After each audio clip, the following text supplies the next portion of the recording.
사랑합니다 여러분. 큐티를 읽어드립니다의 윤한성 목사입니다. 반갑습니다. 잘 지내셨습니까? 자, 1월이 시작되고도 또 시간이 빨리빨리 지나고 있습니다. 여러분들 혹시 새 계획을 아직도 세우지 못하셨다면 한번 빨리 세워보시고 또 코로나 시대에 내가 할 수 있는 일들을 계속 잘할 수 있으면 좋겠습니다. 광고가 있습니다.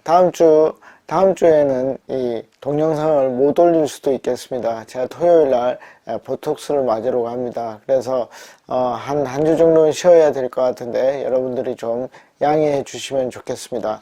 자, 여러분, 지난주에 우리 창세기 1장 1절을 했습니다. 여러분들 보시면서 좀 깊이 있게 하나님의 말씀을 묵상했는지 모르겠습니다.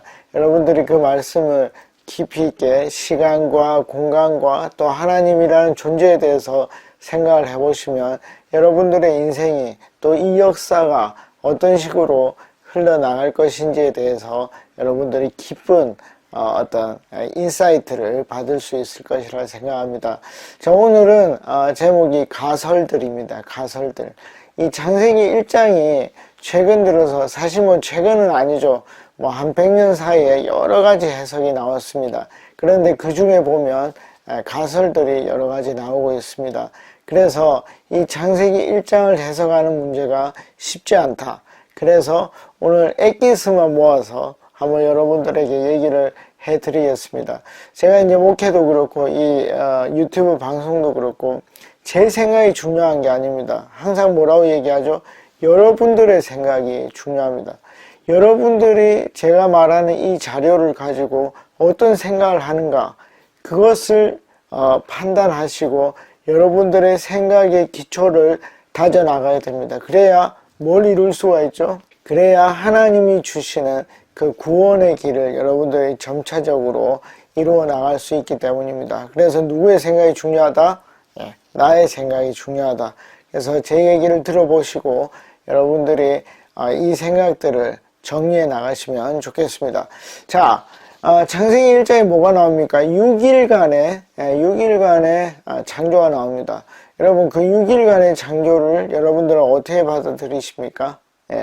24시간. 그래서 총 6일, 그리고 7일날 온전히 하나님이 쉬셨다. 이렇게 믿으십니까? 안 그러면 그 1일이 우리가 알 수 없는 엄청난 시간, 예를 들면 1억 년이 될 수도 있고 10억 년이 될 수도 있고 5천만 년이 될 수도 있는 그런 기간이라고 생각을 하십니까? 이것이 이제 창조과학계 안에서도 굉장히 많이 싸우는 그런 논쟁의 거리가 됩니다. 그래서 여러분들도 이것을 생각을 하셔야 어떻게 되죠? 세상에서 설명할 수 있고 또 여러분들도 이 세상 속에 있는 진화론과 맞서서 우리는 그러면 어떤 생각을 가져야 되지? 이 창조에 대해서 어떤 생각을 가지고 있어야 되지? 하는 것을 여러분들이 정립할 수 있을 것입니다. 자, 여러분 들어보셨습니까? 이 지구가 몇 살이죠? 지구가 몇 살입니까? 지구가 6,000살 들어보셨습니까? 6,000살에서 10,000살 정도 될 것이다 라고 얘기를 합니다. 그런데 세상의 진화론자들은 뭐라고 얘기를 하죠? 한 45억 년 정도 된다라고 얘기를 합니다. 그러면 누구의 말이 맞을까요? 그럼 그걸 과연 우리가 알아낼 수 있을까요?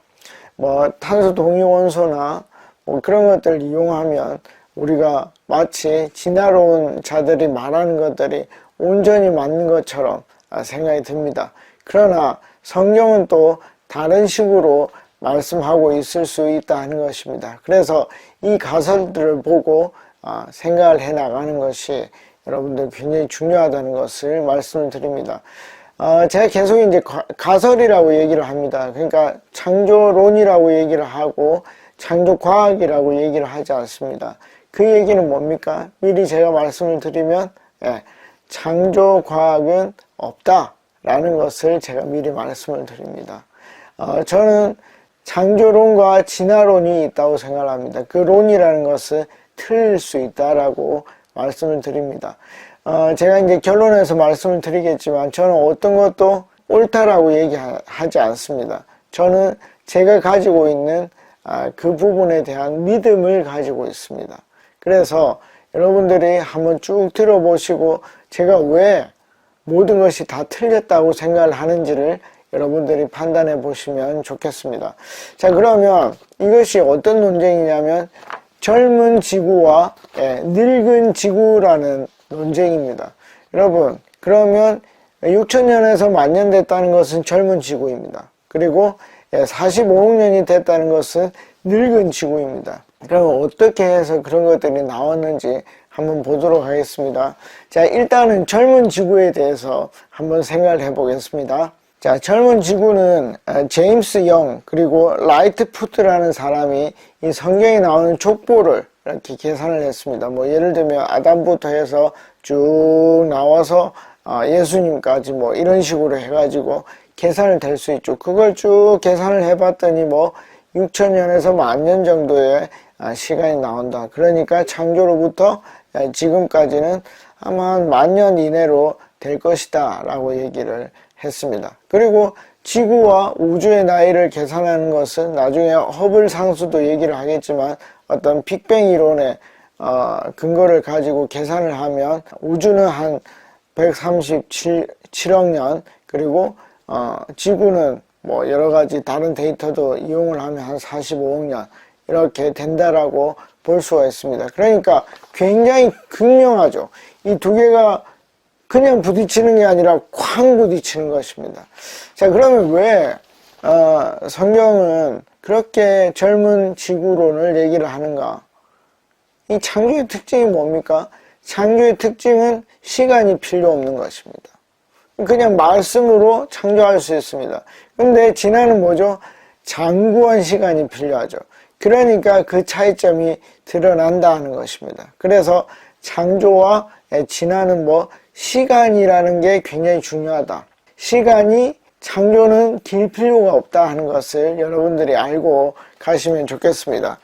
자, 이제 이름이 계속 나올 것인데 이 이름은 중요하지 않습니다. 제가 이름을 얘기하는 이유는 뭐냐면 그 이름이 있다는 것은 제가 그냥 허투루 하는 얘기가 아니라는 것입니다. 어떤 근거를 가지고 얘기를 한다는 것을 보여주기 위해서 그렇게 하는 것이니까 이름이나 연도 이런 것은 중요하지 않습니다. 여러분들이 이 영상을 몇 번 보시면서 그냥 생각을 정리하시면 되겠습니다.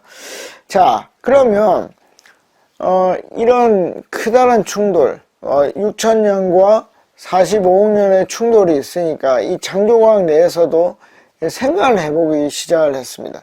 그 생각을 해본다는 것이 뭐냐면 뭐죠? 이성적인 접근을 했다는 것입니다.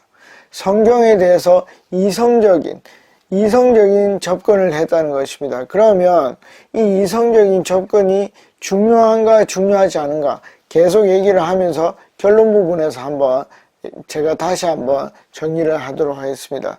자, 그래서 이 이성적인 것을 생각하다 보니까 창조를 믿는 사람들 중에도 차라리 창세기 1장 본문을 좀 다른 관점으로 보면 어떨까? 그냥 이걸 사실이라고 얘기를 하지 않고 어떤 문학적인 내용이다라고 좀 보면 되지 않을까? 이런 생각을 하게 됩니다. 그래서 에드워드 제이 영이라는 사람이 히브리어로 이 창세기 1장 쭉 연구를 합니다. 그러다 보니까 어떤 히브리적인 어떤 반복이 일어나고 시적인 모습이 나타납니다. 그래서 아마 이것이 창세기 1장 사실을 기술하는 것보다 오히려 시적으로 보는 것이 좋지 않겠는가? 왜냐하면 뭐죠? 저녁이 되고 아침이 되니 하는 이런 말이 계속 반복이 됩니다. 그렇죠? 그리고 보기에 좋았더라. 이것이 계속 이제 반복이 됩니다. 이게 시적인 문구거든요. 그러니까 차라리 이것은 어떤 함의를 담은 또 함축적인 의미를 담은 그런 시적인 글이 아니겠는가. 그래야만 더 좀 어떻습니까? 다르게 해석할 여지가 있는 거죠. 그래서 이것을 시로 보는 그런 경향이 있습니다. 이것은 최근에 이제 유명한 목사님 팀 켈러 목사님도 시적으로 봐야 되지 않겠는가. 그리고 다른 나중에 이제 나올 유신론적인, 그러니까 창조를 믿으면서 하나님이 있다고 믿으면서 진화론을 주장하는 여러 분의 학자들이 그렇게 얘기를 하고 있습니다. 그래서 시로 보려고 하는 이 경향성이 있다는 것을 여러분들이 아시면 좋겠습니다. 그런데 우리가 이제 그러면 첫 번째 독자들에 대한 생각을 해봐야 됩니다. 그게 뭘까요? 네. 이 창세기를 처음 읽었던 사람들 누구입니까? 네. 모세가 이것을 기록하게 되죠. 그래서 모세오경을 쓰는데, 그러면 가장 첫 번째 독자들은 누구죠? 출애굽했던 그 사람들, 아니면 출애굽해서 이제 1세대가 죽고 이 가나안 땅에 들어갔던 그 사람들이 이 첫 번째 독자입니다. 그러면 과연 그 사람들이 이걸 시로 만들었다. 그럴 때 그 사람들이 받아서 누리는 함축적인 이득은 무엇일까요? 그러니까 노래로 만든다는 것은 뭔가를 뭐 암기를 한다든지 아니면 찬양하게 한다든지 뭐 그런 게 되겠죠. 그러나 만약에 이 창조가 그냥 사실이 아닌데 그렇게 6일이라는 이런 그 균형성을 갖추면서 시적으로 지어서, 그렇죠? 사실이 아닌데 그냥 그 보기 좋게 만든 것이다. 그러면 이스라엘 백성들에게 무슨 유익이 있을까 하는 것이죠. 그래서 저는 뭐죠? 이 시적인 글이라는 것을 반대하지는 않습니다. 그러나 뭐죠? 그것은 저는 사실이 기반된 글일 것이다 라고 보는 것입니다. 자, 그렇게 생각을 하시고 여러분들도 생각을 해보는 겁니다. 뭐죠? 요거는 시적이니까 그냥 뭐 예를 들면 이런 거죠. 여름에 피는 겨울꽃. 그렇게 받아들이면 되겠구나. 굳이 뭐 3일째에 뭔가가 이루어지고 그거를 얘기하는 건 아니구나. 6일째에 굳이 일어나는 건 아니구나 하는 것을 그것으로 받아들일지 그 여러분들이 판단하면 좋겠다는 것입니다. 근데 저는 뭐죠? 이것은 분명히 어떤 사실을 기반으로 하는 글일 것이다 라고 본다 하는 것입니다. 자, 그러니까 또 이제 이성적인 접근에 들어가야 됩니다. 그게 뭐냐면 간격이론입니다. 간격이론. 영어로 하면 갭 이론입니다. 그러니까 갭이 있다는 거죠. 이것은 뭐냐면 창세기 1장에 나오는 첫 번째 창조, 그러니까 뭐 이 빛이 있으라 해서 빛이 딱 생긴 그 창조가 있은 후에 굉장한 텀이 있다는 것입니다. 굉장히 큰 시간의 텀이 있고 그 텀 후에 재창조가 일어났다는 것입니다. 뭐 예를 들면 둘째 날에 그런 창조가 일어났다는 것입니다. 여러분, 그러면 그 첫째 날과 둘째 날 사이에 하나님 뭘 했을까요? 한번 상상을 해보는 것입니다. 할 일이 없죠. 그럼 생각을 해보십시오.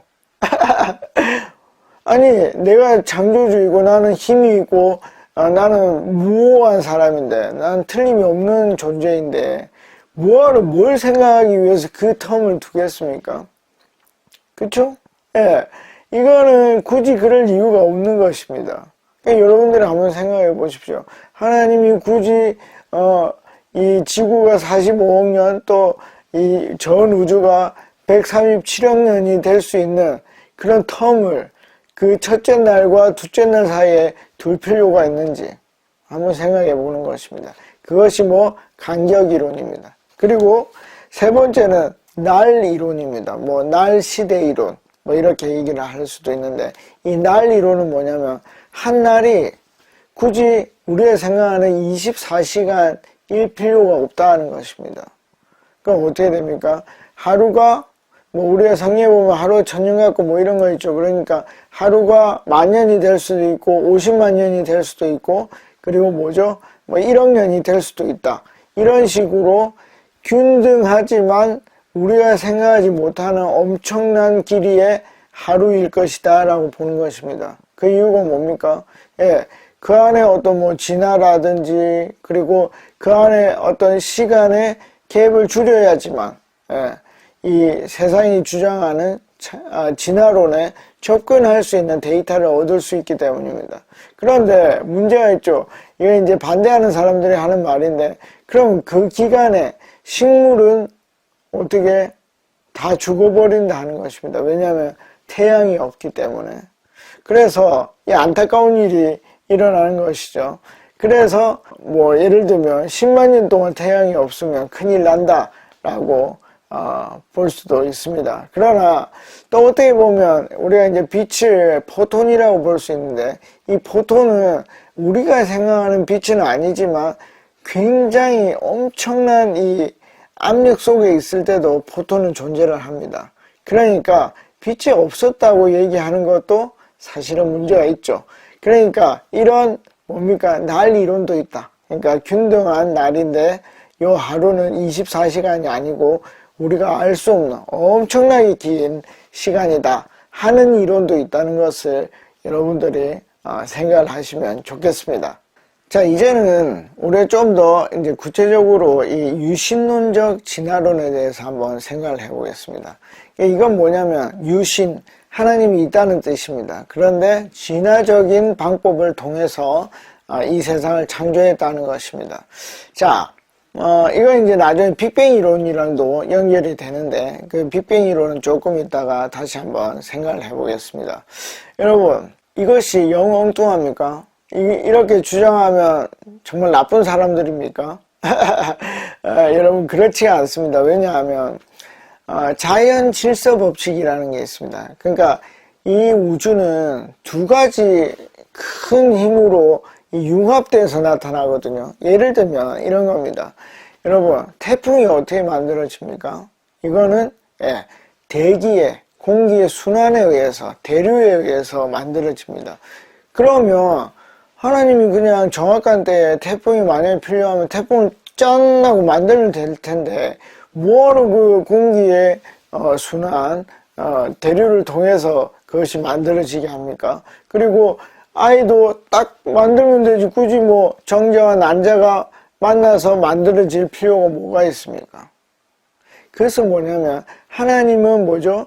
자연 질서 법칙을 통해서 이 세상을 만들어 가기를 원하신다는 것입니다. 그리고 만약에 기적이 일어난다면 섭동, 이 섭동이라는 것은 굉장히 작은 영향을 미치는 것입니다. 예를 들면 여기 태양이 있으면 지구가 이렇게 공전을 합니다. 지구가 공전을 하는데 거기 지구 옆에 뭐가 있죠? 달이 있습니다. 그러면 삼체 문제가 되거든요. 태양, 지구, 달.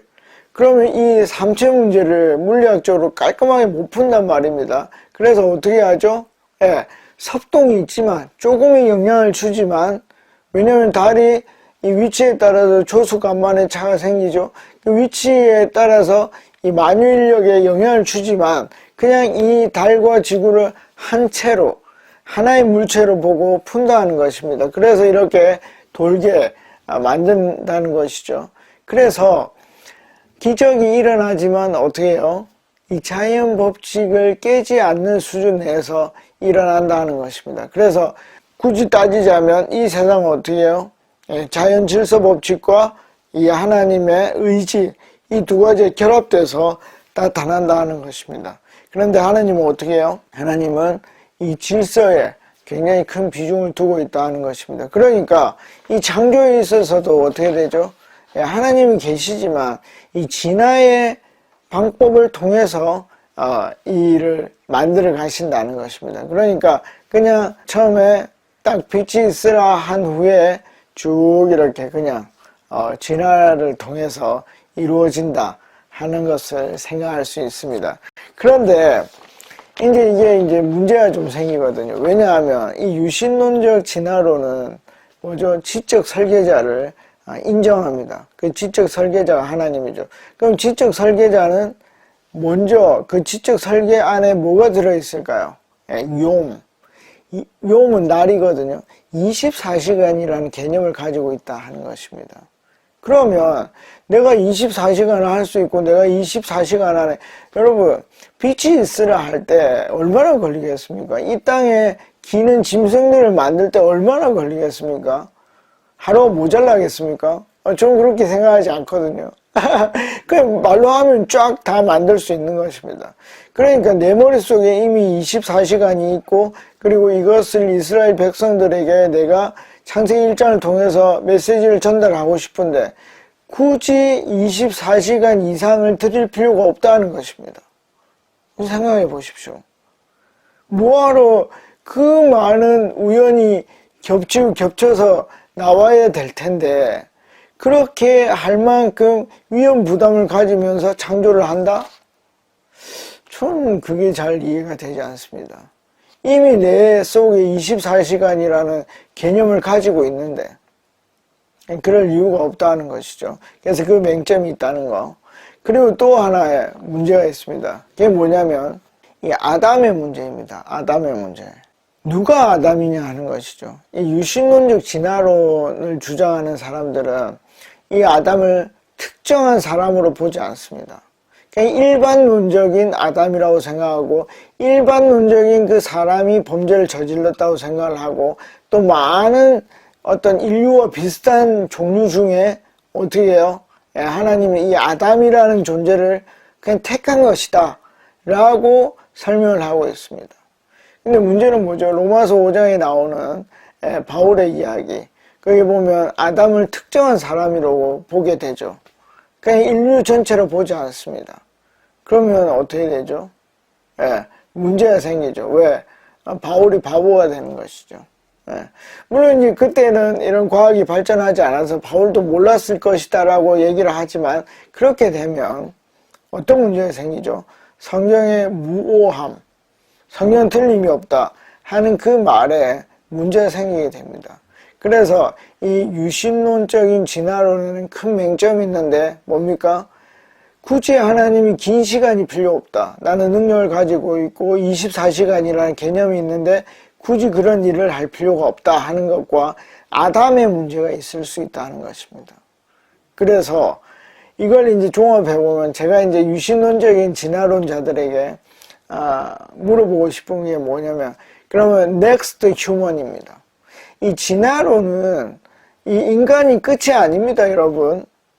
더 진화된 어떤 새로운 creature, 존재가 나타나야 되는 것이죠.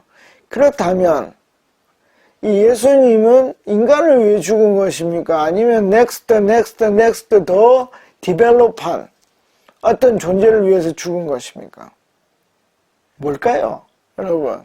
그래서 저는 유신론적인 진화론도 틀렸다고 생각을 합니다.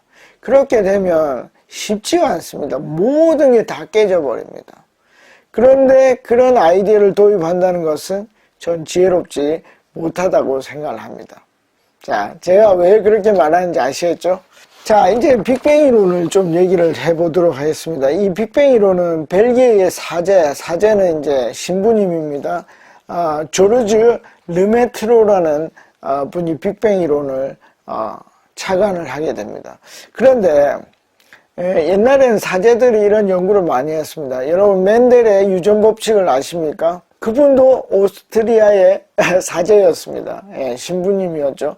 그러니까 그 당시에는 그런 공부들이 많이 이루어졌습니다. 저도 일부 빅뱅 이론에 맞다고 생각하는 것이 뭐냐면 지난번에 제가 이 점이 무차원이라고 얘기를 했죠. 근데 하나님은 그 공간이 없는, 점도 없는 그 상태에서 이 세상을 창조했다고 말씀을 드렸습니다. 그러면 어떤 식으로 그게 전개가 됐을까요? 빅뱅, 빵 하고 터지는 형식으로 나올 수밖에 없다는 것입니다. 왜냐하면 점이 뭐죠? 아주 극대화해 보면 구 형식을 띠고 있지 않습니까? 그러니까 사방으로 퍼져나가는 그런 모양이 됐을 것이라고 볼 수 있습니다.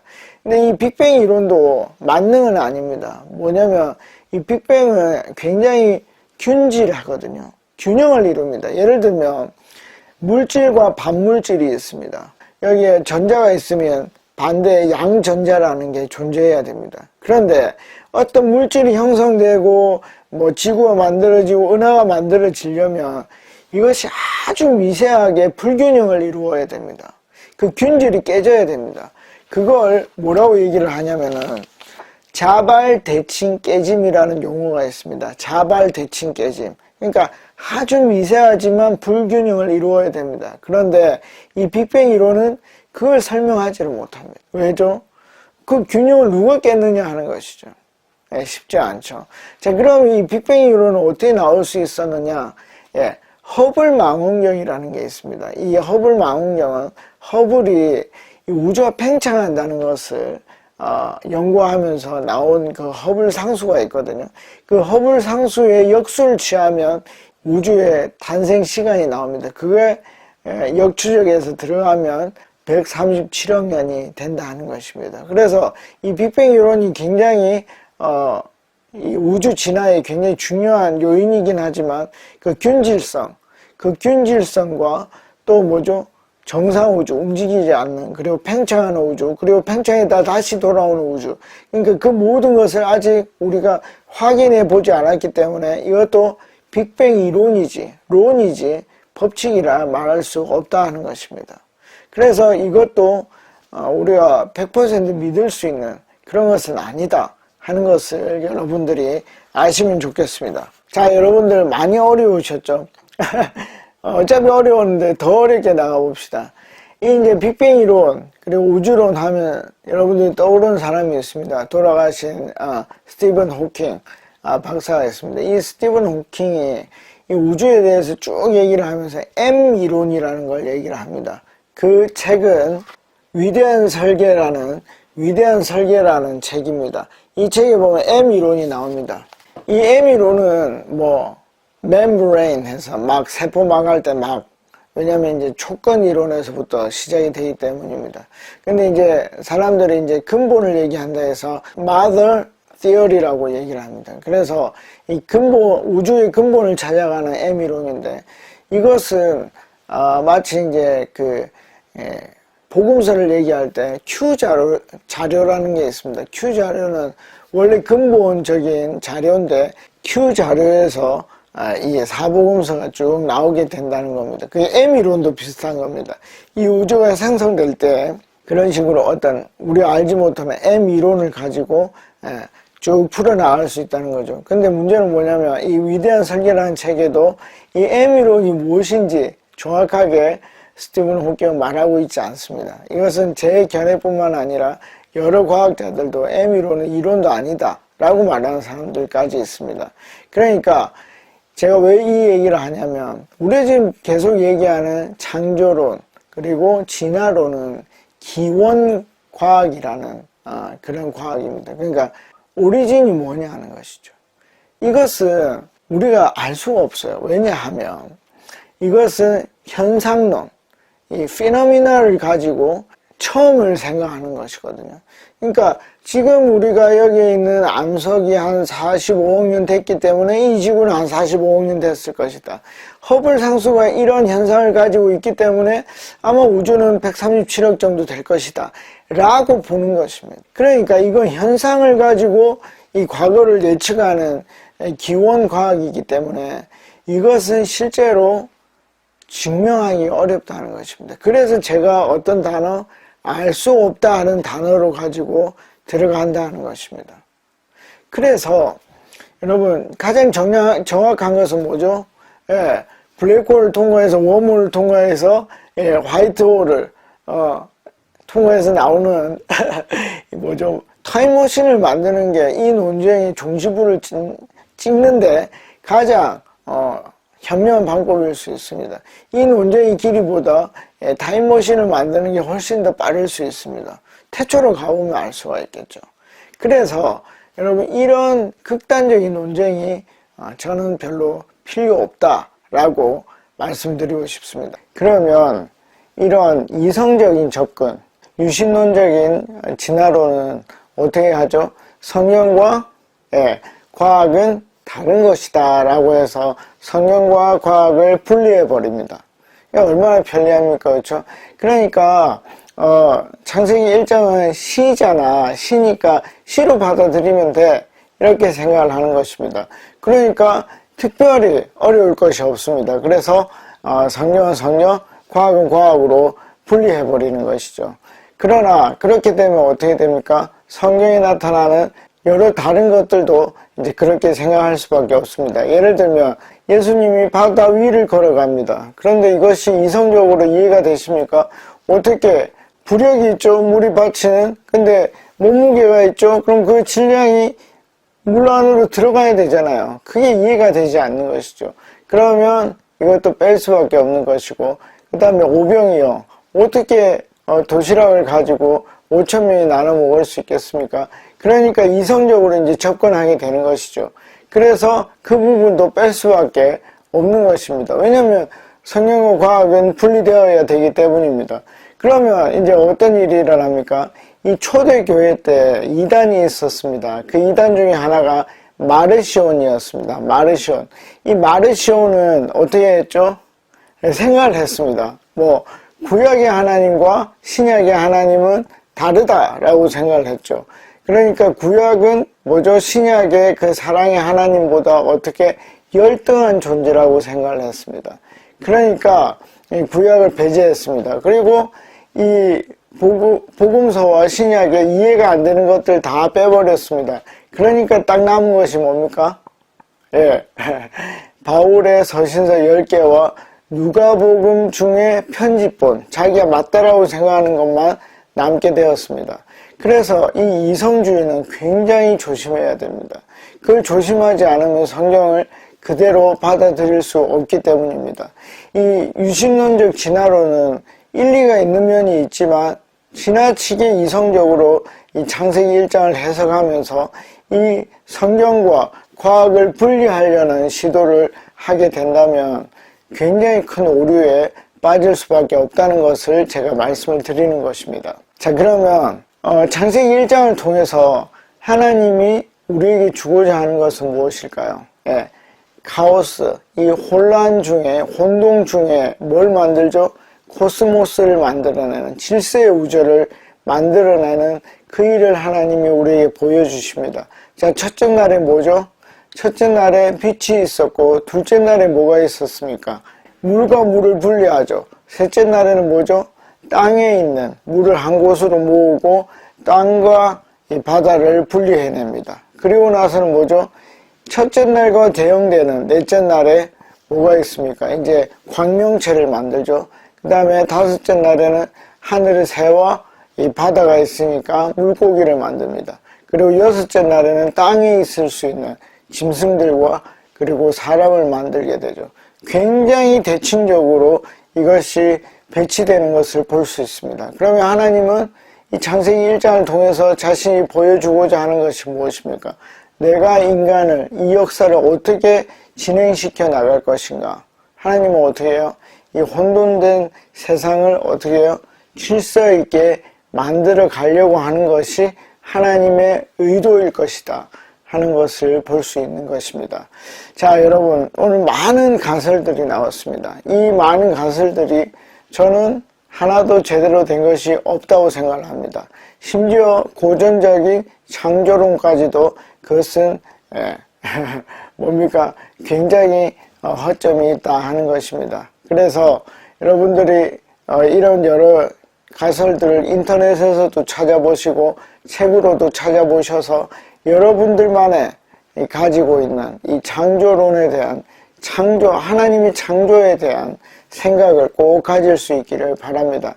그래야 이 모든 성경을 해석해 나가고 또 진화론에 대해서도 여러분들이 어느 정도 대응할 수 있는, 왜냐하면 그게 서로 완벽한 게 없기 때문에 온전히 대응할 수 없습니다. 그러나 중심을 잡을 수 있습니다. 그래서 꼭 이 연구를 여러분들이 시간을 가지시면서 해보시면 또 하나님의 놀라운 은혜가 있을 줄 믿습니다. 다음에 뵙겠습니다. 안녕히 계십시오.